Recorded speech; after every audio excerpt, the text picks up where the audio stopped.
요한복음 12장 27절에서 33절까지 신약성경 168쪽 정도 됩니다. 27절은 제가 읽고 다음 절을 여러분들이 교독하고 33절은 함께 봉독하겠습니다.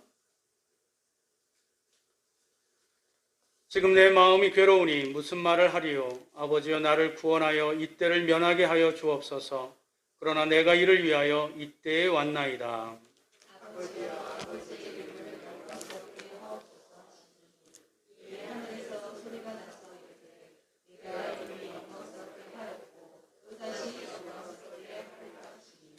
곁에 서서 들은 무리는 천둥이 울었다고도 하며 또 어떤 이들은 천사가 그에게 말하였다고도 하니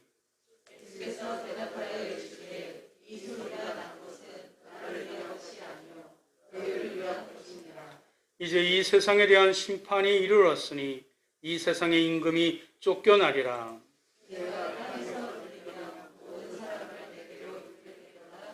다 같이요.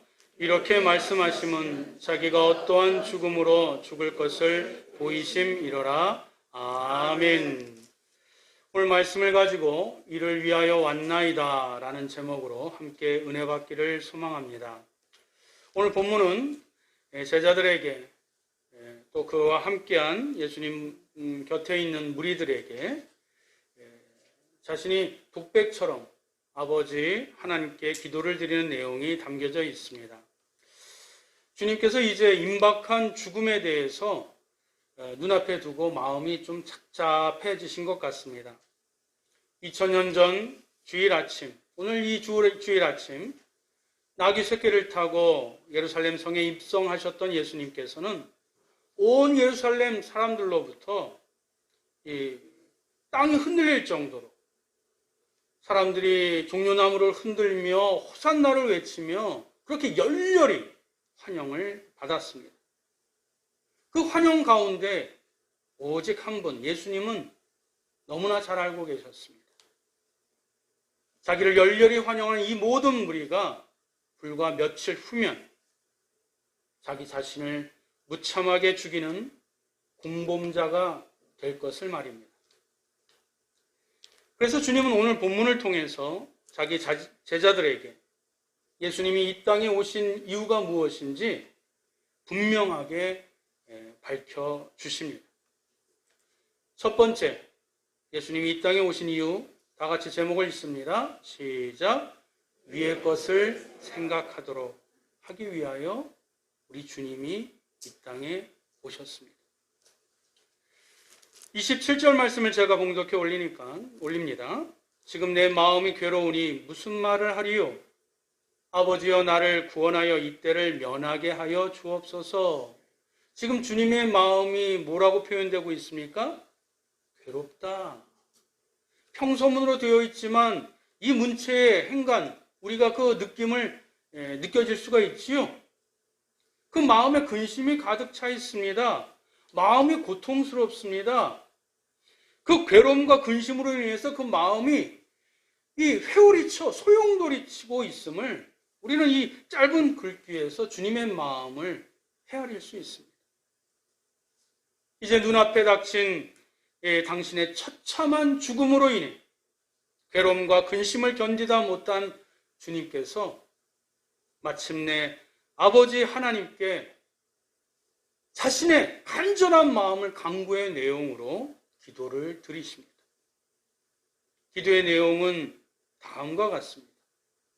나를 구원하여 이때를 면하게 하여 주옵소서. 자신의 간절한 소망과 다짐이 담겨져 있습니다. 여기서 한번 근데 우리가 비교를 좀 했으면 좋겠어요. 안 믿는 사람들도 간절한 소망이나 간구를 갖고 있어요, 없어요? 있어요. 왜? 인생이 자기 뜻대로 다 되지 않아요. 인생의 구비마다 마디마디마다 절벽 같은 상황을 맞닥뜨릴 때 사람들은 이것이 해결됐으면 좋겠다라는 간절한 소망과 또 그런 간구를 하게 됩니다. 그런데 이것이 기도와 차이점이 무엇이죠? 본질적으로? 기도는 자신의 간절한 이 소망과 이 다짐을 드리는 제3자 대상이 있다라는 거예요. 예수님은 그저 혼자 읊조리면서 자신이 이랬으면 좋겠다 소망하고 그렇게 다짐하는 그런 독백의 시간이 아닙니다. 기도를 드리고 있어요. 죽음이 눈앞에 둔 상태에서 자신이 번민과 그 괴로움과 고통으로 소용돌이치는 자신의 심정을 하나님 앞에 솔직하게 보이면서 하나님 앞에 자신의 마음을 이렇게 기도하고 있습니다. 그러니 세상의 다짐과 세상의 소망과 기도의 차이점은 눈에 보이지 아니하는 기도의 대상이 있다는 것이, 예수님은 하나님께 자신의 마음을 올려다 드리고 간구의 내용을 하나님께 드리고 있습니다. 그 기도의 대상이 보이지 아니하여도 분명히 존재하기에 자신의 확고한 믿음을 담아 하나님께 자신의 니드, 그 간구를 올려드리는 것, 그것이 기도의 핵심입니다. 그럼 기도의 능력은 무엇일까요? 다 같이 따라합니다. 기도는 우리의 시선을 위로 향하게 합니다. 기도의 능력이 뭐라고요? 우리의 시선을 어디를 향하게 한다고요? 위를 향하게 합니다. 지금 내가 처해 있는 상황은 오히려 깜깜해서 해결책도 찾지 못하고 그렇게 어려운 가운데 있을지라도 기도의 대상인 하나님께, 나의 주님께 기도를 드리면 우리의 땅에 처박고 있는 우리의 시선이 어디를 향하게 한다고요? 우리의 고개를 들어 하늘을 향하게 만드는 것, 그것이 기도의 능력입니다. 그래서 그 기도를 통해서 하늘에 계신 하나님께서 너의 자리는 여기란다, 나를 함께 동행해 주도록, 그래서 그 기도를 통해서 그 하늘에서 나를 바라볼 수 있도록, 그 하늘에서 하나님의 마음으로 나의 처한 상황을 관조해 줄 수 있도록, 하늘에 계신 그곳에서부터 세상을, 나의 인생을, 내 자신이 걸어온 길을, 그리고 앞으로 걸어갈 길을 바라보게 해주는 것, 그것이 기도의 능력인 줄 믿습니다. 그러니 기도한 자와 기도하지 않은 자는 시야가 달라요. 삶의 태도가 달라요. 생각이 달라요. 저는 등산을 좋아합니다. 가급적 시간이 되면 등산이나 아니면 하물며 둘레길이라도 걸어가려고 합니다. 시간도 부족하다고 핑계를 대기도 하지만 게으른 것도 있습니다. 사람들이 산을 좋아하는 이유는 단순히 풍경이 좋고 공기가 좋고 그래서 자신의 건강에 좋기 때문만은 결코 아니리라 생각합니다. 애쓰고 땀 흘리며 정상에 오르면 그 높은 곳에서 바라보는 새로운 시야, 새로운 호흡, 새로운 생각들이 그곳에서 느껴지고 누리기 때문인 줄 믿습니다. 그 높은 곳에서 내가 사는 곳을 내려다보고 그 높은 곳에서 내가 땀 흘리는 장소를 바라보고 그 높은 곳에서 내가 지금 살고 있는 가정, 그 땀 흘려 수고하는 직장, 내가 걸어가는 길들을 굽어봄으로 인해서 내가 지금 어떻게 살아가고 있는지, 또 어디로 가야 될 것인지 자기 반성과 또 감사, 그리고 앞으로 어떻게 하면 건강하게 인생을 살아갈지, 바른 인생을 살아야겠다고 무의식 가운데 말은 하지 않아도 그것을 스스로 다짐하며 믿는 자들은 기도하는 마음으로 입가에 미소를 머금고 내려오는 것, 그 높은 곳에 올라온 등산한 자만이 느낄 수 있는 행복이요, 축복이라고 저는 믿습니다. 높은 곳에서 인생을 내려다보며 사는 자와 땅 아래에만 집착하며 살아가는 자는 그 생각이, 그 태도가, 그 시야가 분명히 다른 것입니다. 골로새서 3장 1절 2절 다 같이 한번 읽어볼까요? 시작. 그러므로 너희가 그리스도와 함께 다시 살리심을 받았으면 위의 것을 찾으라. 거기는 그리스도께서 하나님 우편에 앉아 계시느니라. 위의 것을 생각하고 땅의 것을 생각하지 말라. 너희가 그리스도와 함께 거듭났다면, 너희가 예수 그리스도를 주님이라고 믿는다면, 너희가 정말 예수님을 구주로 영접하고 그분의 뒤를 따른다면 땅의 것을 생각하지 아니하고 고개를 들어 위의 것을 생각하라. 그래서 믿음은 우리의 시선을 어디에 두는 걸까요? 위에다 두는 거. 우리 화면 한번 볼까요? 다 같이 한번 읽어봅니다. 시작. 믿음이란 우리의 시선을 위에다 두는 것입니다. 그것은 믿음의 또 다른 특징이요, 또 다른 또 정의라고 말씀드릴 수 있습니다.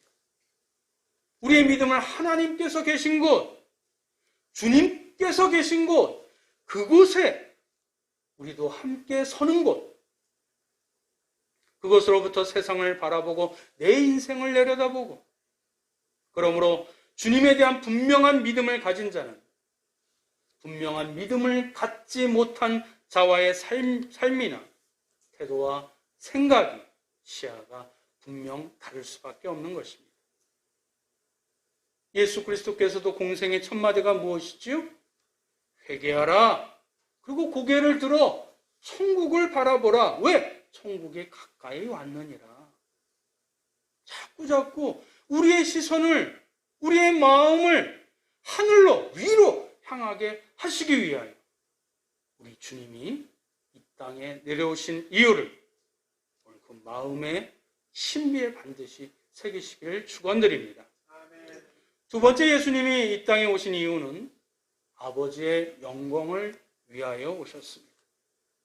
예수님이 이 땅에 오신 이유 두 번째가 무엇이라고요?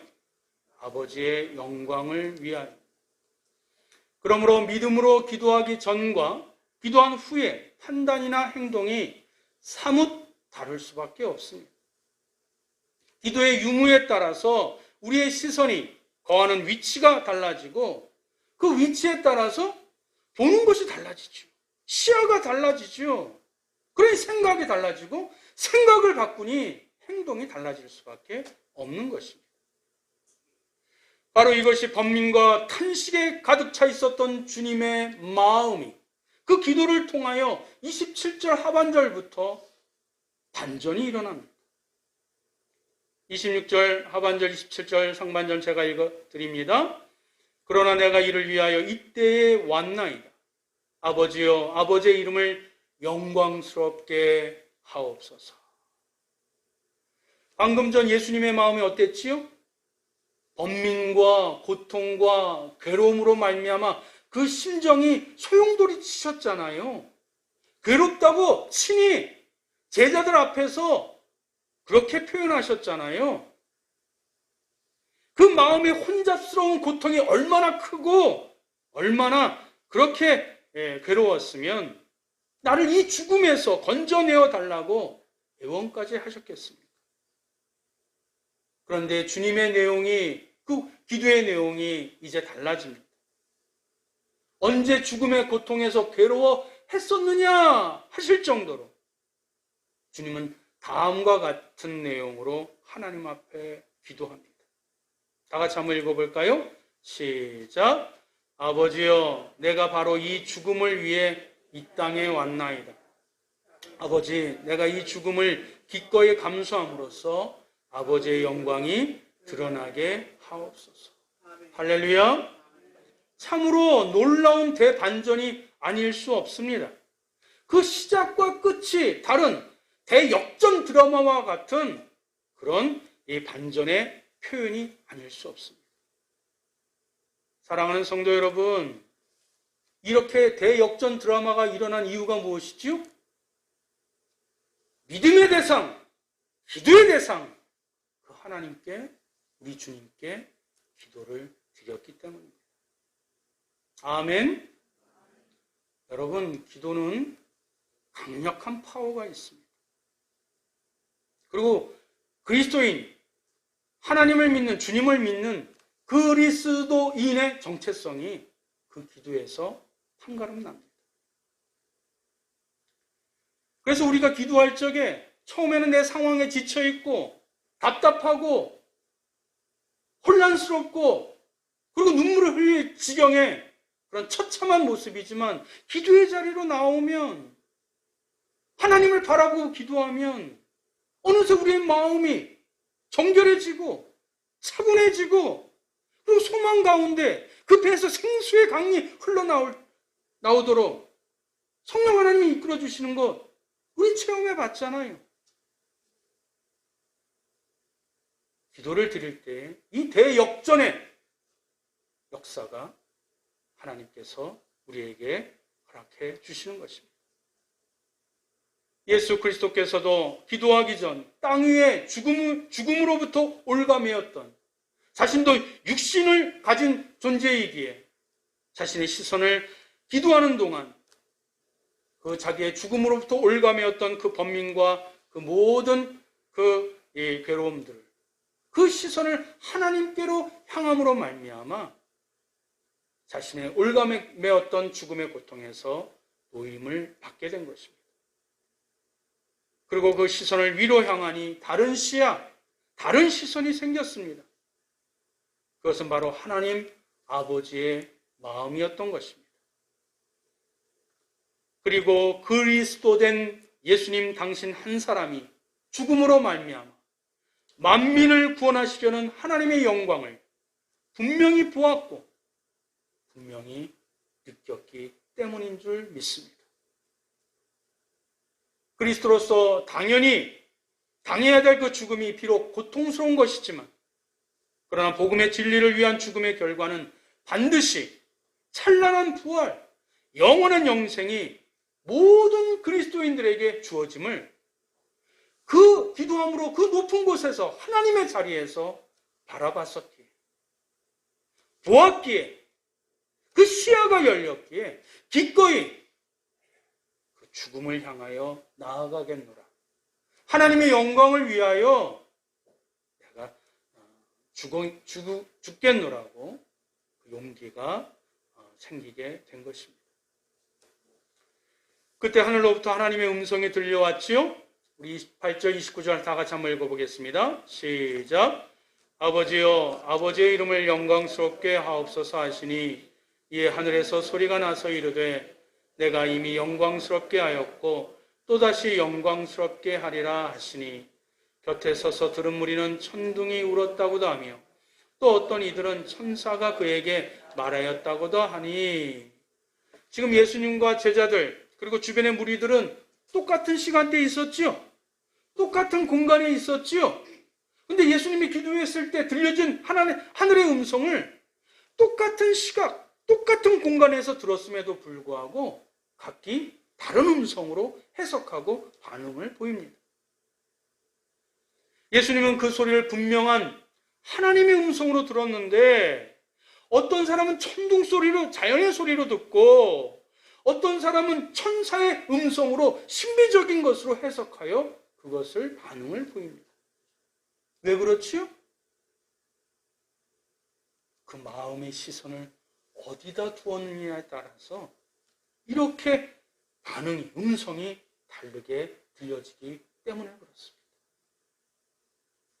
내 영혼이, 내 심령이 위에 거하는 자, 위에서부터 내려다보는 자는 인생의 천둥 소리에도 하나님의 음성을 들을 수 있습니다. 봄날 피어오르는 그 새순의 새싹거리는 그 소리 속에서도 하나님의 그 따사로운 음성을 들을 수 있습니다. 황량한 지금 낙엽이 다 떨어지는 이 가을의 끝무렵에도 내 마음을 하늘에, 내 눈을, 시야를 하늘에 둔 자는 주님의 음성을 들을 수 있습니다. 차가운 겨울 그 눈보라가 휘몰아치는 그 상황 속에서도 내 마음을 하나님께 두는 자는 그 가운데서도 주님의 음성을 들을 수 있는 것입니다. 아멘. 30절, 31절 다 같이 한번 읽어봅니다. 시작. 예수께서 대답하여 이르시되 이 소리가 난 것은 나를 위한 것이 아니야 너희를 위한 것이니라. 이제 이 세상에 대한 심판이 이르렀으니 이 세상의 임금이 쫓겨나리라.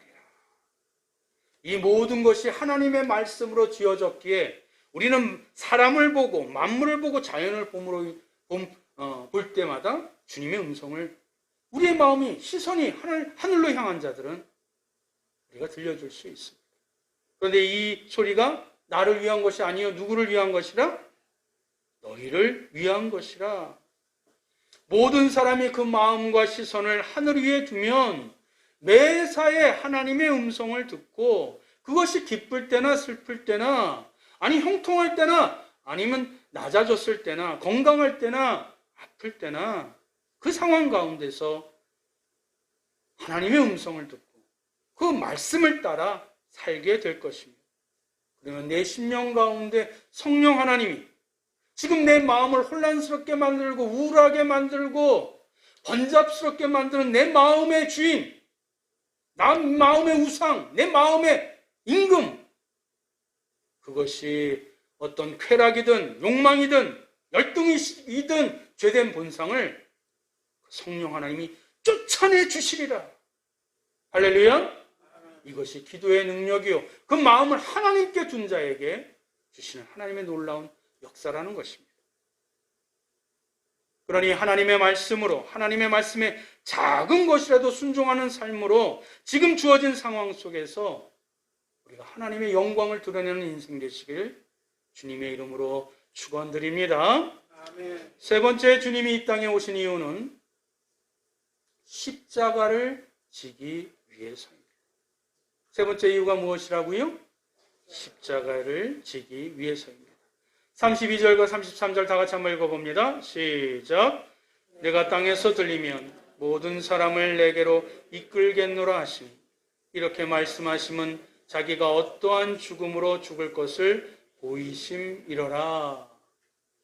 오늘 32절에서 내가 땅에서 들리면 무슨 뜻일까요?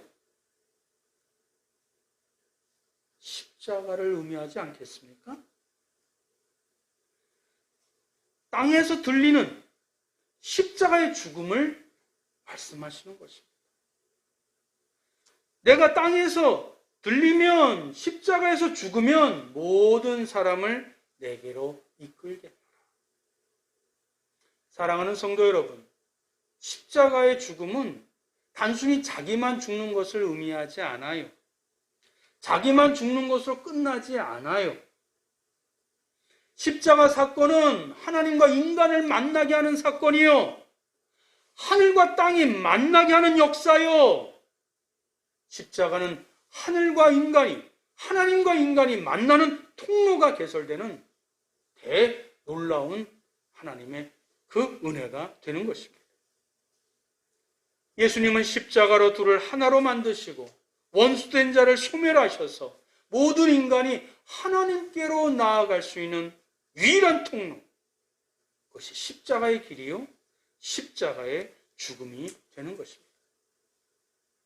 거기만 그치지 아니하고 영원한 평안을 선물로 또 덧붙여 주세요.